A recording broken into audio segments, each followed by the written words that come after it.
যারা মাজারে হাত দিচ্ছে তারা সবগুলো আব্দুল ওয়াহাব নজদির বংশধর, সবগুলো ওয়াহাবি খারিজের বংশধর। এদের বিচার এই দেশের মাটিতে হবে। এই দিন দিন না দিন আরো আছে, ঠিক কিনা?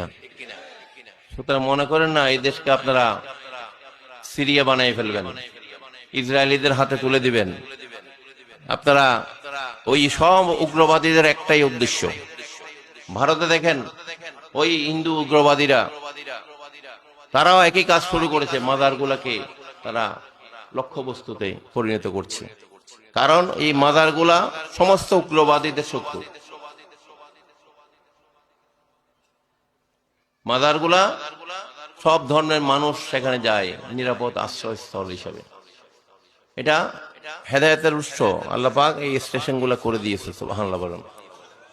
এটা ওই দেশে যেগুলো উগ্রবাদী হিন্দু তারা সেটা পছন্দ করে না। হিন্দু হয়ে কেন মুসলমানের কাছে যাবে? কেন মানুষ দিন দিন মুসলমান হয়ে যাচ্ছে সেখানে গিয়ে? এটাই হচ্ছে ওই উগ্রবাদীদের কি চিন্তাধারা।